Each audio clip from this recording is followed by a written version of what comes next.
Bien, hermanos, bendecimos también el nombre del Señor junto a todos los demás en esta hora por la oportunidad de estar aquí en el frente y traer esta clase, la cual hemos pedido y hemos rogado ya que sirva de ayuda y de bendición espiritual a cada uno de nosotros. Como bien se ha dicho, nosotros estamos estudiando este tema de trascendencia universal en el tiempo y en el espacio. El reino de Dios que viene, ya lo hemos dicho otras veces, es el plan divino para la salvación del hombre desde el comienzo del mundo hasta el final. Todo lo que Dios ha hecho en los siglos, en los milenios de existencia de la humanidad, tiene como propósito establecer al fin de los tiempos un reino del Mesías, el reino de Cristo para gloria del Padre. Por eso hemos puesto este título, el reino de Dios que viene. Si algo viene en lo más seguro que hay en este mundo en este momento que viene es la muerte. Bueno, si algo viene realmente al mundo es el reino de Dios, tan segura como la muerte misma de nosotros.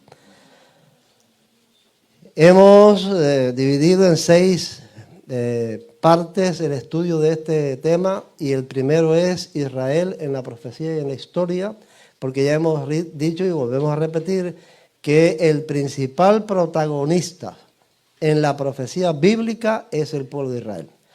Muchos cristianos hoy llaman al pueblo de Israel el reloj de Dios, el reloj de los tiempos, en el cumplimiento profético. Todo lo que ocurra con Israel tiene que ver con el cumplimiento de la profecía. Hemos dicho, y vamos a recalcar un poquito más hoy con algunas evidencias que queremos mostrar, que el hombre va haciendo su propia historia. ¿Es así?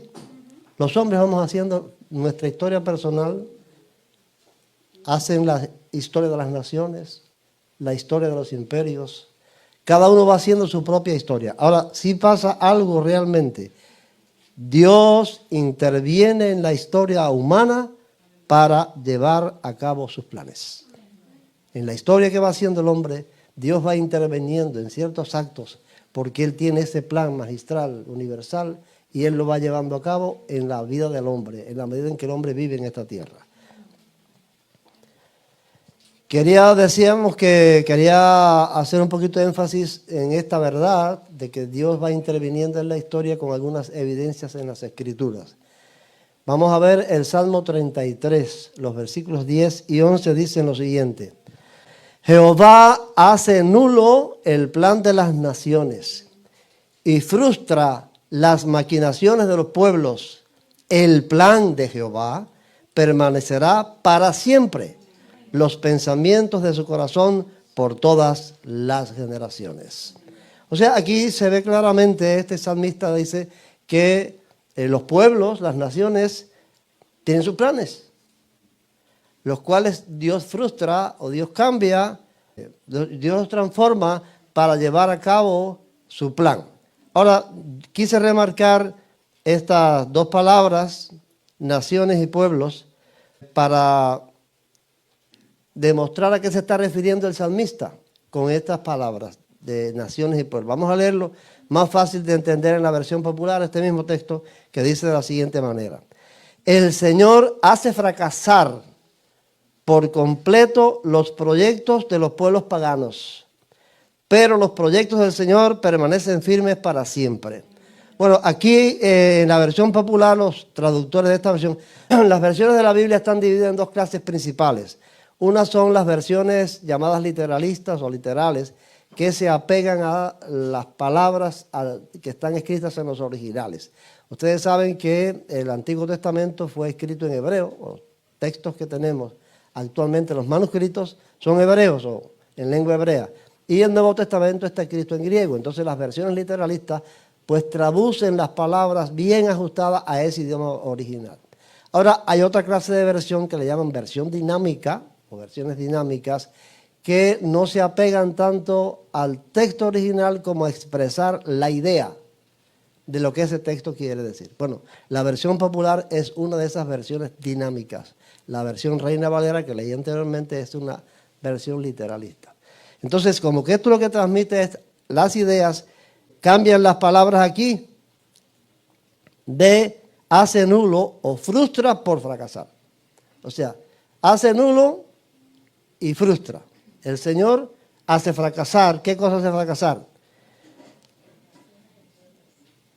Los proyectos, en lugar de naciones y pueblos, pueblos paganos. Es la palabra que usa, las dos palabras que usa la versión popular. En lugar de naciones y pueblos, pueblos paganos. Ahora, ¿por qué son pueblos paganos? Bueno, vamos entonces al idioma original. Traigo aquí una fotocopia del interlineal hebreo-español, donde las palabras están traducidas literalmente, apegadas a ese texto. Dice, Yahweh, fíjense, no tengo aquí fíjense aquí en las palabras que están debajo, ¿ves? De las palabras en hebreo.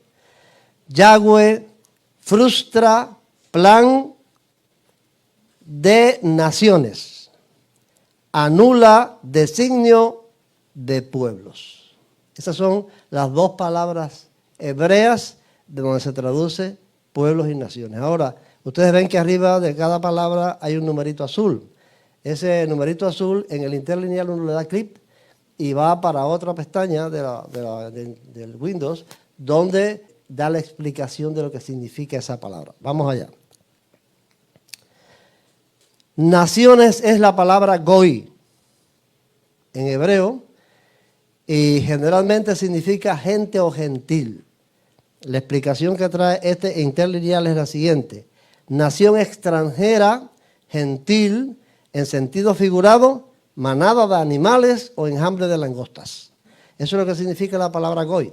Entonces, por eso es que la versión popular dice pueblos paganos, porque realmente la palabra hebrea de donde viene esa expresión es de los goy, de las naciones gentiles.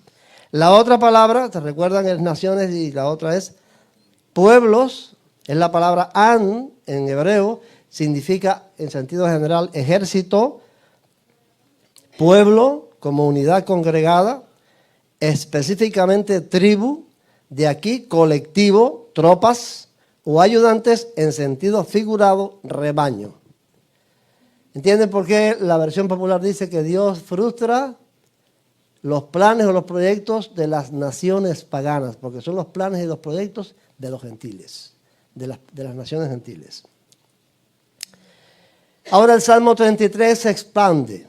Si añadimos el versículo 12, vamos a ver que el Señor en esta revelación establece una diferencia entre esos pueblos paganos y el pueblo de Israel. En este salmo. Dice así: Jehová hace nulo el plan de las naciones y frustra las maquinaciones de los pueblos.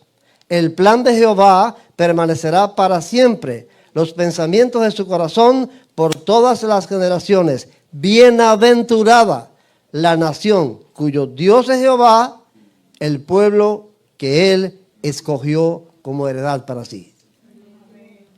Mientras Dios frustra los planes de las naciones paganas, hace feliz, hace bienaventurado. Y aquí es interesante esto. Aquí aparece también, refiriéndose a Israel, la palabra goy y la palabra an. Porque aquí en Israel, la palabra nación y la palabra pueblo del original hebreo son las mismas que las de antes. O sea, aquí está diciendo que este pueblo, que está entre todos los pueblos gentiles, que este pueblo que no es diferente de los demás pueblos, que es lo mismo, una manada, un rebaño, un enjambre de abejas. Este pueblo tiene una particularidad, tiene algo diferente a los otros, y es que él tiene como Dios a Jehová, y que Dios lo escogió a ese pueblo, o escogió ese pueblo como heredad para sí. Entonces, por eso hace la distinción entre las naciones paganas y el pueblo también como los demás gentiles, pero que tiene una característica, una elección especial. ¿Vamos entendiendo? Amén. Todo esto con el propósito de demostrar cómo Dios interviene en los planes del hombre para llevar a cabo su plan magistral, donde Israel es el principal protagonista. Recuerden eso. Mire cómo lo dice en la versión popular de la traducción dinámica. El Señor hace fracasar por completo los proyectos de los pueblos paganos, pero los proyectos del Señor permanecen firmes para siempre. Feliz el pueblo cuyo Dios es el Señor, el pueblo que ha escogido como suyo. Ahora quiero ver esta otra escritura en Isaías 45, 1, versículo 1 y versículo 4. El versículo 1 dice así: para demostrar una vez más cómo Dios interviene en el plan de las naciones gentiles para bendición del pueblo de Israel.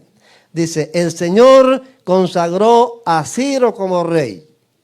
Lo tomó de la mano derecha o de la mano para que dominara las naciones y desarmara a los reyes. El Señor hace que delante de Ciro se abran las puertas de las ciudades sin que nadie pueda cerrárselas. Este personaje es muy importante en la historia secular, no solamente en la Biblia. La historia secular lo reconoce como Ciro el Grande. Hay por ahí un video que yo tengo, pero por lo menos el locutor del video dice que si alguien merece en la historia el título de El Grande, ese es Ciro. Ciro el Grande fue el fundador del imperio persa, un imperio que duró más de 2 siglos, conquistó medio mundo de su época, pero aquí dice que Ciro el Grande, o a Ciro el Grande, ¿quién lo consagró? El Señor consagró a Ciro el Grande, un rey, un emperador de un pueblo pagano.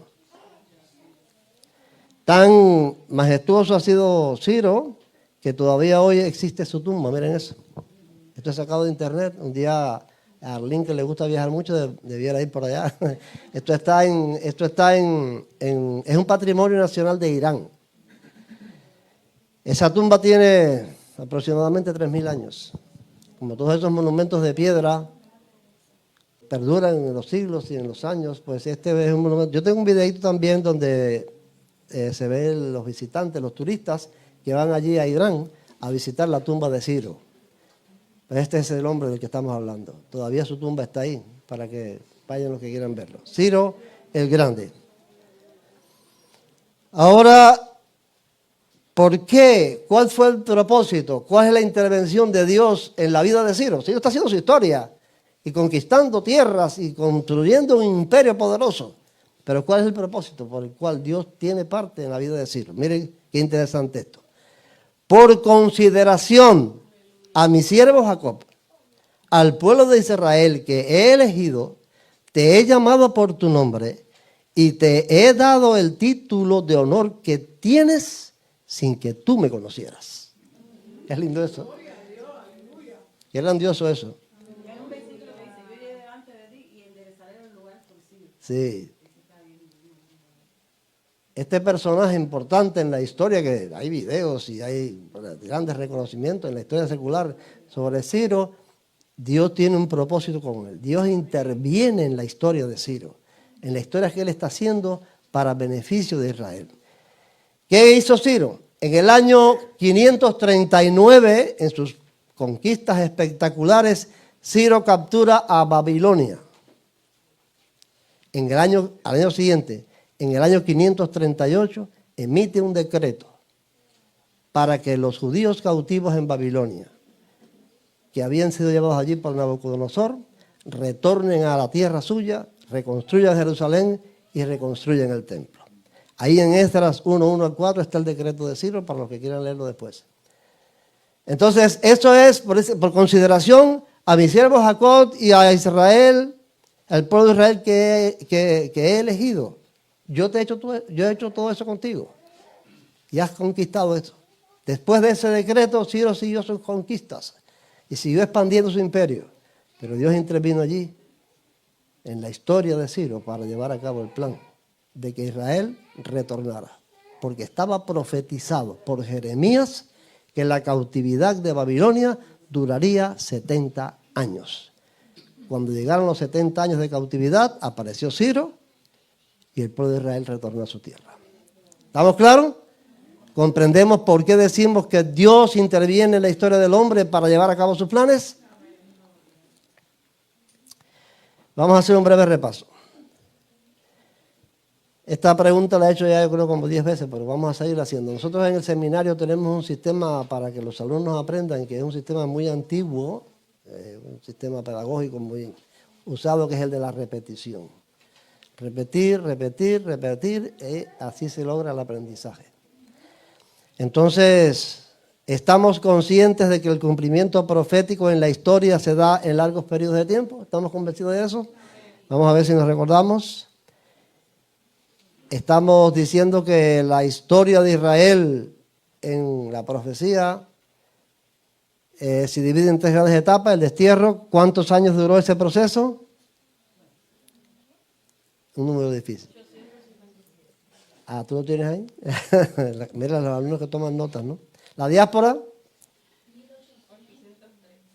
1813, y estamos en el retorno hasta el año pasado. ¿Cuánto? 76 años. En el proceso del retorno, que es el proceso final de la historia de Israel en la profecía, pues estamos hace nada más que 76 años. O comenzó en 1948 con el reconocimiento del Estado de Israel.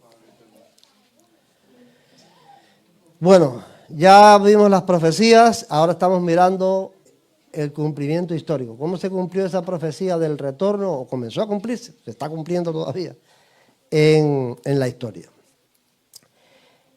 ¿Quién me puede decir, quién se recuerda el significado de la palabra sionismo? ¿Viene de Sion?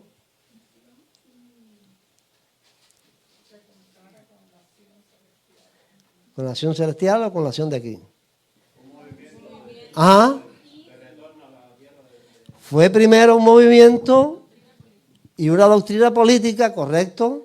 Es un movimiento y una doctrina política que impulsaron los judíos para retornar a su tierra, para volver a su tierra. Eso es el sionismo. Por eso estamos viendo la intervención de Dios en la historia humana a través del sionismo. Y esto está ahora cerca de nosotros. Ciro está 3000 años atrás. La intervención de Dios en la vida de Ciro hace 3000 años, pero la intervención de Dios en el sionismo está ahora. Dios ha intervenido a través del sionismo para llevar a cabo el plan que tiene desde antes de Ciro. Eso es algo digno de meditar, digno de lo que pensar y digno de analizar y de estar al tanto de eso. Dios está interviniendo. Aquí vamos a ver 2 fechas. A ver si recuerdan, esto es un repaso, recuerden, de la clase que ya dimos. 1850 y 1948. ¿Qué tiempo hay entre esas 2 fechas? Casi un siglo. Los planes de Dios se cumplen a largo plazo. Entre 1850 y 1948 hay casi un siglo. ¿Qué nos dice la fecha 1850? En lo que ya hemos estudiado, esto es un repaso. Fue cuando primero comenzaron con el sionismo las primeras ideas De los 2 rabinos, ¿recuerdan? Los 2 rabinos que comenzaron a predicar a los judíos religiosos un cambio en la manera de pensar. Hasta ese momento, en 1850, los judíos creían que el retorno a la tierra prometida iba a ser obra del Mesías. Ellos empiezan a decir, no. El retorno a la tierra prometida va a ser ahora. Nosotros tenemos que preparar la venida del Mesías estando allí, porque todas las profecías que hay acerca del Mesías es con un Israel presente allí en la tierra. Y comienzan a cambiar la manera de pensar de los judíos religiosos. Después aparece Moisés diciendo que lo mismo, pero a los judíos no religiosos, y comienza ese proceso. ¿Qué nos dice en 1948? El establecimiento del Estado de Israel, la declaración de independencia. De que comienzan esos 2 rabinos a que Israel declara su independencia, hay un siglo de intervención de Dios. Y nosotros hemos querido buscar los pormenores hasta donde nos ha sido posible de la historia para ver esa intervención de Dios. Hasta ahora hemos visto la mitad del tiempo. 1898. En nuestro estudio pasado, hasta ahí llegamos. ¿Qué les dice la fecha 1898? Cerca de Teodoro Herzl. Hoy vamos a ver a Teodoro Herzl. Pero a esa fecha, vamos a ver la fecha. Dice, 1850 comienza la nueva predicación de los dos rabinos sobre el Mesías. 12 años después, en 1862, Moisés Hess, un judío socialista, escribe su libro Roma y Jerusalén. 1870, 20 años después de los rabinos, los viejitos, Carlos Netter funda una escuela agrícola en Palestina. 1878, 28 años después, comienzan a funcionar algunas colonias agrícolas judías en Palestina y ocurre un hecho que sí fue espectacular, fue extraordinario. Eliezer Ben Yehuda tiene el sueño donde se le manda a resucitar el idioma hebreo. ¿Casual? Todos estos hechos encadenados, estos años, ¿es casual? ¿Nada de eso está programado o hay detrás de eso un programa? Indudablemente hay un programa. Dios está actuando. Dios está interviniendo en la historia del hombre. 1881, 31 años después, muere asesinado el zar de Rusia y se desata una ola de persecuciones contra los judíos. 1882, 32 años después, por causa de las persecuciones en Rusia, llega a Palestina la primera inmigración en masa, 7.000 judíos rusos. Leo Pinsker publica su panfleto Autoemancipación y en el 98, 48 años después de la predicación de los rabinos, funcionan en Palestina 25 colonias agrícolas judías. Ahí está Dios interviniendo en esos detalles que quienes los vivieron ni cuenta se dieron. Ya vistos retrospectivamente, vistos hacia atrás, al cabo de un siglo o más, nosotros podemos decir, aquí Dios intervino. Pero en el momento que están pasando las cosas, nadie está enterado de eso. Hoy vamos entonces al personaje más importante de esta intervención de Dios a través del sionismo. Y este personaje se llama Teodoro Herzl.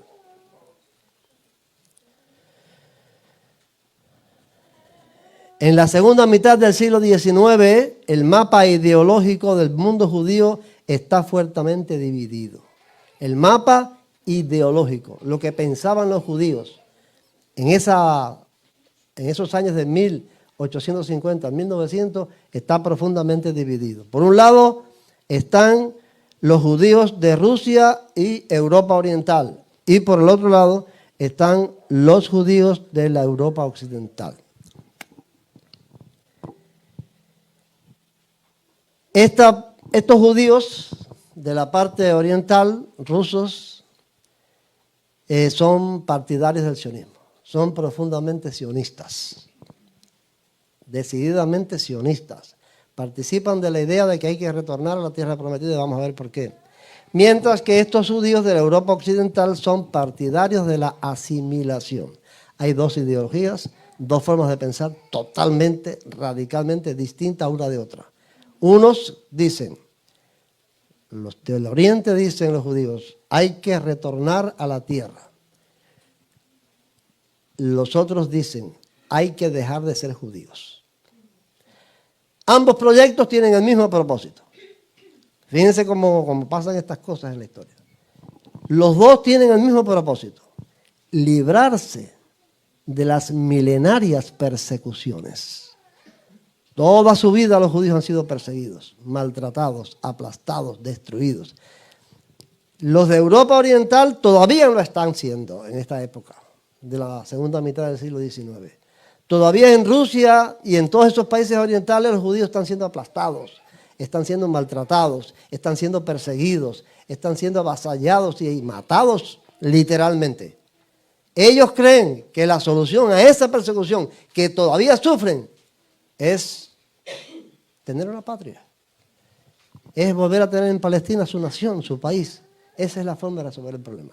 Estos de Europa Occidental no.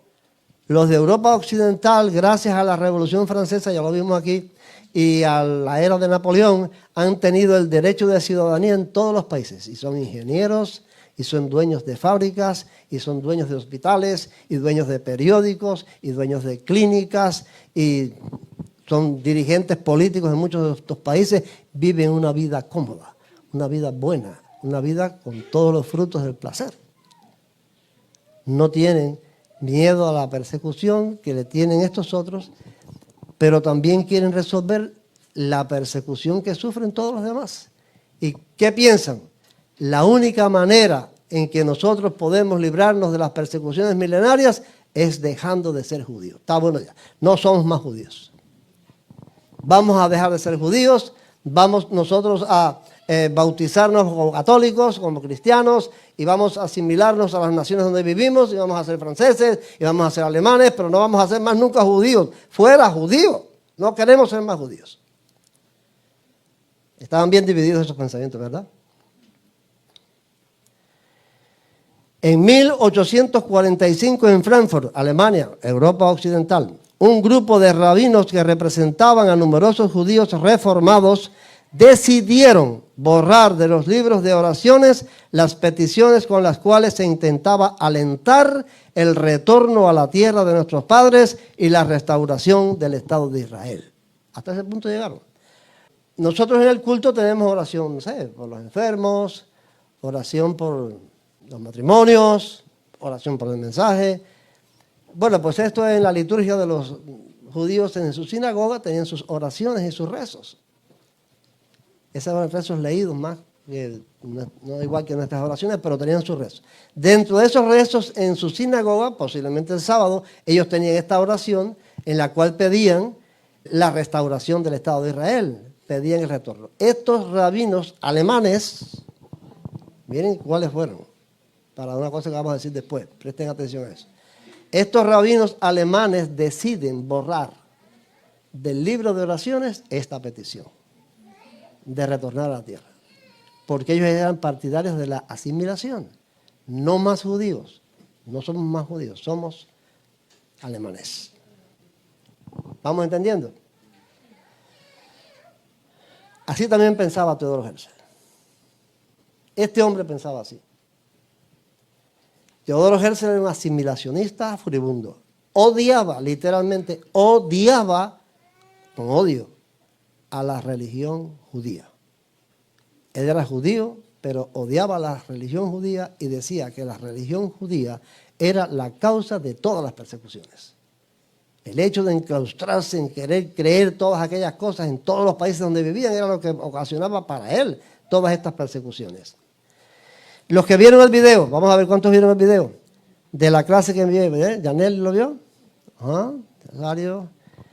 Los que vieron el video pueden tener una idea de lo que quiero representar aquí con la fachada de la sinagoga de Viena y la fachada de la catedral de Viena, es la capital de Austria, y el año 1893.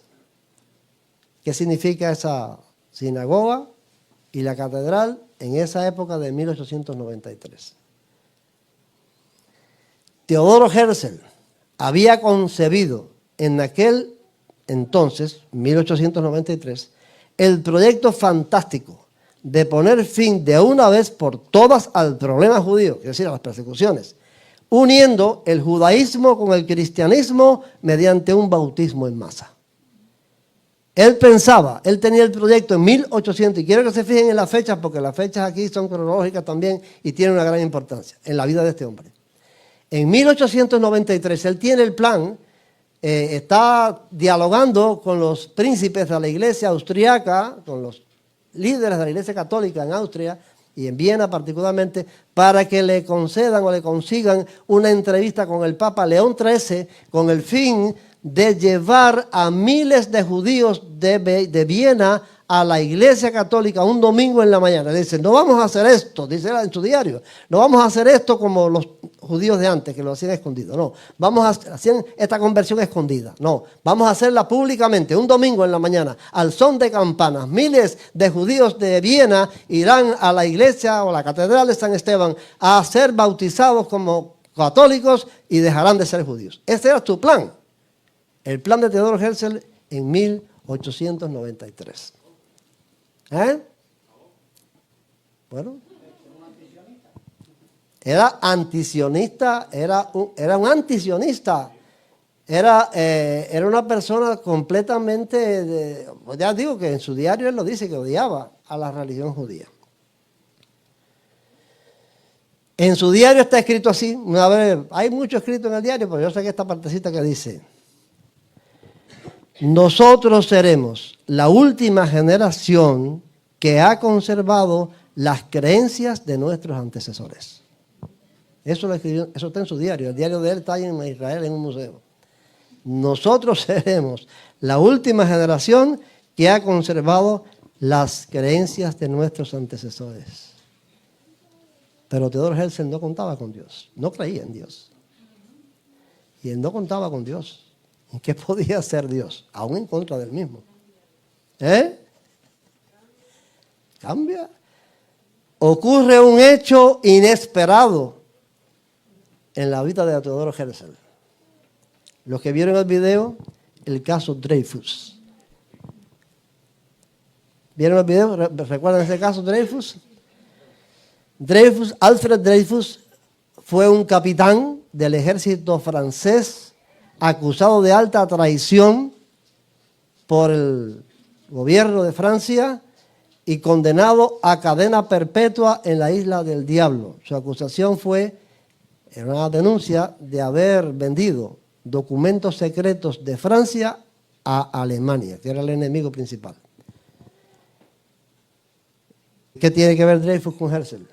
Bueno, como ya dijimos, Herzl era periodista, escritor, famoso en Viena y corresponsal de una revista, y a él lo mandan como corresponsal de la revista a París a seguir, a informar sobre el juicio de Alfred Dreyfus. Esto ocurre en 1894. ¿Qué estaba queriendo hacer Herzl en el 93? Bautizar en masa a los judíos de Viena. Lo manda a la revista a París a presenciar el juicio de Alfred Dreyfus como corresponsal al año siguiente. Y él presencia el juicio. Cuando él vio a Alfred, un joven, Alfred Dreyfus era un capitán bien joven, cómo le arrancaban las charreteras de capitán, cómo le abofeteaban el rostro, cómo le partían la espada acusándolo de traidor, y el tribunal condenaba a Alfred Dreyfus a la cadena perpetua en la Isla del Diablo, su corazón se estremeció. El de Theodor Herzl estaba allí como corresponsal de la revista. Este escritor, Stefan Zweig, escribió un libro titulado El mundo de ayer. Escribió sobre muchas cosas. Yo tengo el libro, es un libro bien grueso, cientos de páginas, pero dedicó algunas páginas a la vida de Theodor Herzl. De él quiero citar algo. Sobre este Stefan Zweig es importante porque también es un judío que creía en la asimilación. El autor de este libro también era amigo de Herzl, fue contemporáneo con él y junto participaba con él de esa idea de la asimilación. Y escribe en su libro esto sobre este acontecimiento. En el instante de asistir a la degradación de Dreyfus, la idea del destierro eterno de su pueblo penetró como un puñal en su pecho. Si el aislamiento es inevitable, se dijo, que sea absoluto. Si la humillación ha de ser siempre nuestro destino, respondamos a ella con orgullo. Si sufrimos a causa de nuestra condición de apátridas, construyámonos una patria nosotros mismos. ¿Qué causa es esa? El año anterior estaba pensando en un bautismo masivo y dejar de ser justicia. Lo interesante de lo que estaba aconteciendo con Dreyfus, que le llamó más la atención a Herzl. A mí se lo va a mencionar, pero que cuando la multitud que estaba mirando aquello y le estaban degradando y le estaban haciendo todas esas cosas, decían abajo con los judíos, no decían abajo con Dreyfus. Entonces él vio que la cosa no era con Dreyfus, era con los judíos. Correcto, muy bueno, gracias por esa intervención. Aquí toda esa historia no se puede poner porque la clase entonces dura 2 o 3 días, pero realmente había un antisemitismo fuerte en Francia. Inclusive hay una obra de Emilio Zola, que es un escritor francés muy famoso, titulada Yo acuso, donde él hace una defensa de Dreyfus en los periódicos, y este terremoto de Dreyfus en Francia hizo que el gobierno francés perdiera, porque después a Dreyfus lo declaran inocente porque vieron que era una acusación falsa, y entonces el gobierno francés, que era de línea antisemita, perdió el gobierno, y entonces los de izquierda tomaron el gobierno. Hubo un terremoto en Francia. Bueno, de eso hay una historia larguísima, pero bueno, está muy bueno eso que dice Joelito, que él veía que cuando estaban declarando a Dreyfus, el pueblo no gritaba en contra de Dreyfus, gritaba en contra de los judíos, y eso le hizo reflexionar a él de que el problema no era Dreyfus, el problema eran los judíos. Y por eso dice, bueno, si vamos a hacer siempre nuestra humillación esa, pues vamos a cambiar esto. Pero lo que quiero resaltar aquí es cómo este pensamiento y este sentimiento de un hombre cambia. Dios está en el escenario. No hay otro. 2 años después de este juicio contra Dreyfus, en 1896, publica el folleto El Estado Judío. Este es un folleto donde él plantea la necesidad de tener una patria en Palestina, y es una proclama donde hace una delineación completa de cómo debe ser ese Estado moderno. Él es un asimilacionista, él no quiere un Estado judío teocrático, él no quiere un Estado judío religioso, él no quiere eso. Él lo que quiere es un Estado judío moderno, semejante a los Estados de Europa, a los países europeos. Esa es su delineación en este panfleto, El Estado Judío. Pero esto ocurre 2 años después, 1896. Ahora volvemos a la división que había y esto es muy importante. Yo quisiera que esto atendieran con mucha precisión, esto que vamos a decir ahora, porque con mucha atención, tiene una importancia cabal. Decíamos que las 2 partes de Europa estaban divididas. Unos eran asimilacionistas y los otros eran sionistas. ¿Cómo imaginan ustedes que recibió el mundo oriental judío el Estado judío, el panfleto de Herzl? ¿Cómo lo recibieron? Dando saltos. Dice que fue como una tormenta. Dice Stefan Zweig en su libro que fue como si fuera una tormenta.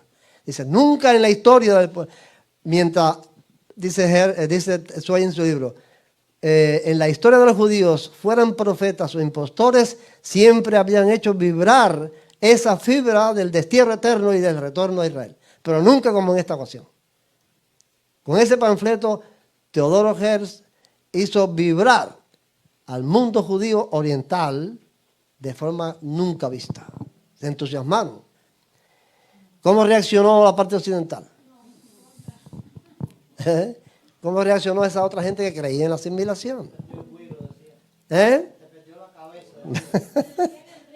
Vamos allá. Bueno, han visto el video, ¿no? Han visto el video. Vamos a citar otros párrafos de Stefan Zweig sobre esto. Dice así: recuerdo aún el asombro y el enojo generales de los círculos judíos burgueses de Viena. ¿Qué ha ocurrido?, se preguntaban malhumorados, con este escritor por lo común tan inteligente, ingenioso y culto. ¿Qué desatino es este? ¿Por qué habríamos de trasladarnos a Palestina? Nuestro idioma es el alemán y no el hebreo. Nuestra patria, la hermosa Austria. Ahora, yo remarqué esas palabras en rojo, porque esas palabras en rojo tienen una trágica consecuencia. Una trágica consecuencia. Por eso quería que atendieran bien a eso. ¿Qué habríamos o por qué habríamos de trasladarnos a Palestina?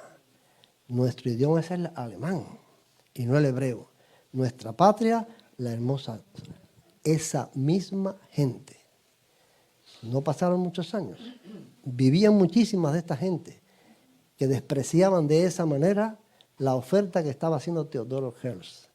A esa misma gente les fue para arriba años después Adolfo Hitler. De esa misma gente que burlaron y menospreciaron de esa manera, murieron 6 millones en las cámaras de gas y en los campos de concentración. De los pocos que quedaron en los campos de refugiados de Europa, sin patria, sin familia, sin casa. Les preguntaban, les hicieron una encuesta y les preguntaron que si no había posibilidad de que ellos fueran para Palestina, ¿qué otro país o a qué otro país querían ir? ¿Cuál fue la respuesta que dieron, Yareli? El crematorio. Si no podemos ir a Palestina, no vamos para Estados Unidos, no vamos para Argentina, no vamos para ningún lugar, que nos lleven al crematorio. Esa misma gente, fueron esas mismas personas que se burlaron de Teodoro Herzl. Dios, con Dios hay que tener cuidado. Hay personas que dicen, ay, ¿por qué si Dios es tan bueno pasa esto y pasa lo otro y pasa aquello? Quienes así piensan o así hablan, tienen en su mente un Dios a medias. Es verdad que Dios es un Dios misericordioso. Pero la Biblia enseña que Dios, además de ser misericordioso, es un Dios justo. Y la justicia no es misericordia. La justicia es pagarle a cada uno conforme lo que ha hecho o conforme a lo que le pertenece. Y la Biblia enseña que Dios es de las dos maneras. Es justo y misericordioso. Tan misericordioso que ha enviado a su Hijo al mundo para salvar a todos. ¿A todos? Para salvar a los que se arrepienten. Dios es misericordioso hasta entregar a su Hijo para salvar al pecador penitente. Al impenitente no. Con el impenitente Dios es justo. Y esa es la gran diferencia y la equivocación grande que tienen los cristianos y los creyentes hoy. Dios no es un caramelo. Dios no es un terrón de azúcar. Con el que se arrepiente, con el que se humilla, con el que reconoce, haga lo que haga, peque de la manera en que peque, Dios es misericordioso. Pero el enorgullecido, el enaltecido, el que no quiere arrepentirse, el que no quiere reconocer, para ese Dios no es un caramelo, para ese Dios es fuego consumidor. Y esta gente estaban atravesados al plan de Dios. Estos judíos occidentales estaban estorbando el plan que Dios venía trayendo desde los dos rabinitos que comenzaron a predicar el sionismo. Ahora estos judíos, los más importantes, los más numerosos, empiezan a atravesarse y a hacerle la guerra a un instrumento que él está usando, Teodoro Herzl. Es peligroso. Es peligroso hacer eso. Cuando Moisés estaba en el monte Sinaí y el pueblo había pecado, Dios le dijo que no iba con él. ¿Recuerdan eso? Aquello horrorizó a Moisés. Y le dijo, si no vas con nosotros, yo no voy. ¿Por qué? Porque Moisés sabía que la única posibilidad de éxito era contando con la protección y el cuidado de Dios. Si Dios no los acompañaba, ellos no iban a hacer nada, solos. Se los iban a tragar vivos todas aquellas naciones cananeas. Si tú no vas, yo tampoco voy. Y bueno, me daré mi ángel contigo. Cuando David contó al pueblo y le dieron 3 opciones de castigo, ¿cuál escogió? Caer en las manos de Jehová. Caer en las manos de Jehová.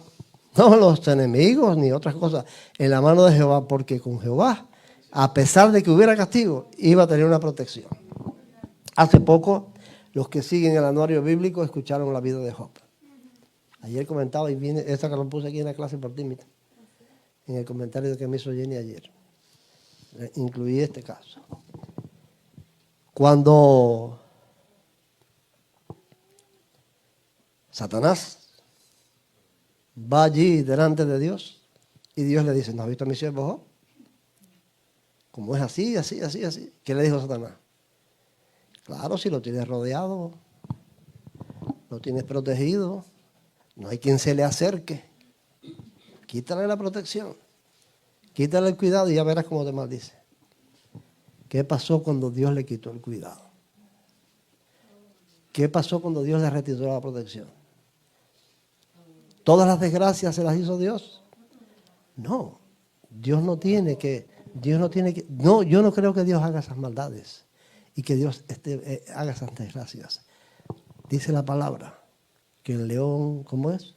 El diablo anda como león rugiente buscando a quien devorar. Dios solamente tiene que retirar su protección. Con retirar su providencia, no tiene que hacer nada. Le retiró la providencia a Job y miren las cosas que Satanás le hizo. Por eso Moisés no quería ir solo. Yo no creo que el holocausto, que los 6 millones de muertos fueran obra de Dios. Pero sí, aunque estos son casos excepcionales y no se debe hacer un patrón general, pero yo creo, porque conozco de Dios, porque sé quién es Dios a través de su palabra, que no es capaz de hacer una cosa como esa, pero que sí le quitó la protección. En ese tiempo en que los judíos asimilacionistas estaban oponiéndose al plan de Dios, había un fuerte antisemitismo en toda Europa, no era solamente contra Dreyfus en Francia, no, en toda Europa, en todos los países europeos, debido al éxito que ellos habían tenido después de la Revolución Francesa y de la era de Napoleón, se había despertado en todas las naciones gentiles un odio feroz contra los judíos y había un antisemitismo horrible en todas partes. Si ellos no sufrían la persecución, era porque estaban protegidos. Perdieron la protección. Apareció Hitler porque ellos se estaban oponiendo. Ellos estaban atravesados al plan de Dios. Los planes de Dios no pueden ser estorbados. Los planes de Dios no pueden ser impedidos. ¿Recuerdan lo que dice el Salmo? Dios hace nulo el plan de las naciones, frustra las maquinaciones de los pueblos. El plan de Jehová permanecerá para siempre. No hay quien se le atraviese a eso. Sean personas, o sean naciones, o sean reyes, o sean príncipes, quien piense ponerse como palo en cañada, atravesado al plan que Dios tiene, no la va a pasar bien. Acaba de entrar su majestad. Los que vieron el video, ¿qué significa eso?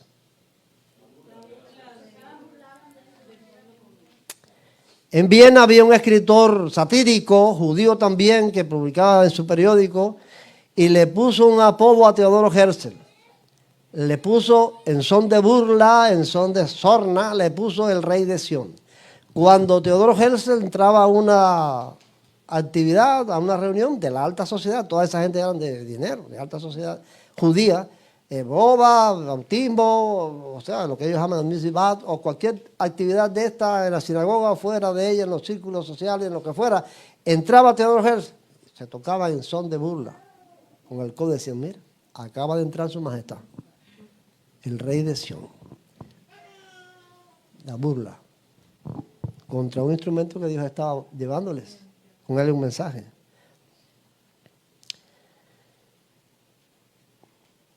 Vamos a la fecha, 1897, 29 de agosto del año 1897.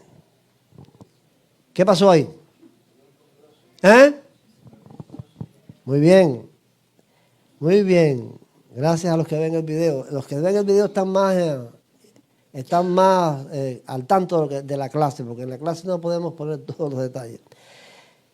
Teodoro Herzl lidera el primer Congreso Sionista Mundial en 1897. En Basilea, Suiza, se dio este congreso. El sionismo deja de ser así un movimiento y se convierte en una organización internacional. De ese congreso, Teodoro Herzl expresó esto. De ese congreso fue el primero que él lideró. En Basilea he creado el Estado de Israel. Si dijera esto en voz alta hoy, todo el mundo se mofaría de mí. Si todo el mundo estaba mofando sin decir eso, ¿no? Quizás en 5 años, a lo más 50, todo el mundo lo sabrá. Miren esto.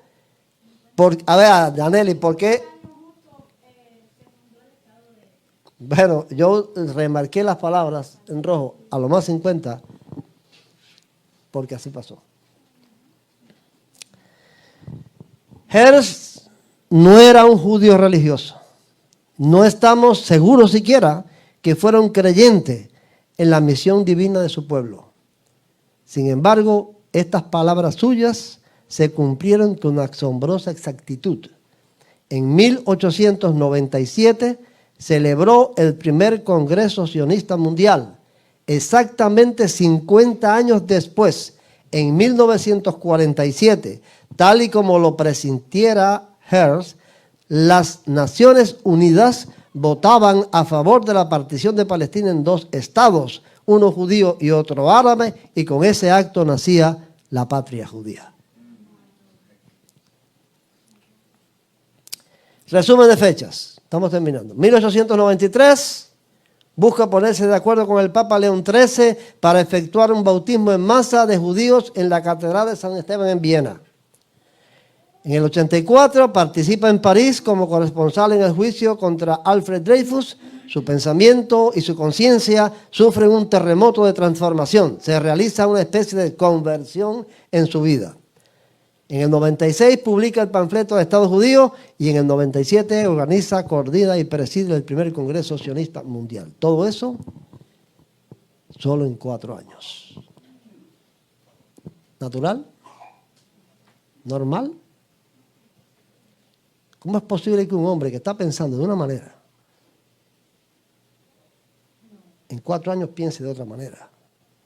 No requiere eso, naturalmente, una serie de convicciones, o en un año, en un año, correctamente, como de un año a otro. En el 93 piensa bautizar a todos los judíos de Austria, de Viena, y en el 94 ya piensa en una patria, en Israel. Esto ocurre solo con los pecadores cuando se convierten. Una vez escuché a un predicador decir que la conversión de un pecador entra por la puerta de atrás. Es algo misterioso. Una persona lleva su vida de pecado, de maldad, de vida destrozada, y va a una iglesia, escucha un sermón, acepta a Cristo y al otro día es otra persona. Es un acto milagroso. Algo parecido le pasa a Teodoro Herzl. Un ser humano no cambia así, su manera de pensar, su conciencia, sus ideales. Hay que convencerlo, tiene que estudiar, tiene que pasar tiempo. No de un año para otro. Dios interviene en la historia del hombre. Le está diciendo así, Herzl, ¿tú quieres bautizar? ¿Tú quieres bautizar a todos los judíos de Viena? Ahora tú vas a ser un sionista furibundo. Porque Dios, y es eso, es su gracia con él. Dios toma sus instrumentos de donde Él quiere y hace ese instrumento lo que Él quiere. Pero al fin y al cabo, ¿fue Herzl realmente el autor de todo esto? ¿No? Bueno, aquí pusimos la negación, no en grande. Teodoro Herzl nació, miren esto, el 2 de mayo de 1860. Murió el 3 de julio de 1904. Tuvo una corta vida de solo 44 años. No fue una larga vida dedicada a toda una tarea. No tenía posibilidades él humanamente, por su manera de pensar y por su corta vida, de hacer aquello, de que se ocurriera ese terremoto en Europa y el sionismo tuviera un éxito tan rotundo. No podía. Sin embargo, puede decirse que vivió lo suficiente como para haber marcado con un impacto decisivo a su pueblo, de tal manera que su obra dio inicio al cumplimiento profético del retorno judío. Dios convertiría a Israel en el centro de la atención internacional como lo es hoy, con el fin de cumplir otros proyectos que están en el futuro. En Zacarías 12:3 dice, en aquel día, ¿qué día es ese? El día de Jehová. Cuando ustedes leen todo el capítulo, Zacarías está hablando del día de Jehová. Y el día de Jehová, comparado con el Nuevo Testamento, es el día de la segunda venida de Cristo. En aquel día yo pondré a Jerusalén como una piedra pesada para todos los pueblos. Todos los que intenten cargarla serán despedazados y todas las naciones de la tierra se juntarán contra ella. Vamos camino de eso. El odio que hay contra Israel, toda la barbaridad que se está haciendo contra Israel, todo el desconocimiento que hay a sus derechos, toda la intención malvada de destruir, desaparecer con una bomba atómica a Israel. Vamos camino a eso. El mundo actual, las cosas que pasan hoy con Israel, están demostrando que estos cumplimientos proféticos se están dando. Solo hay que estar a la expectativa, porque Israel es el reloj de Dios. Que les bendiga mi deseo.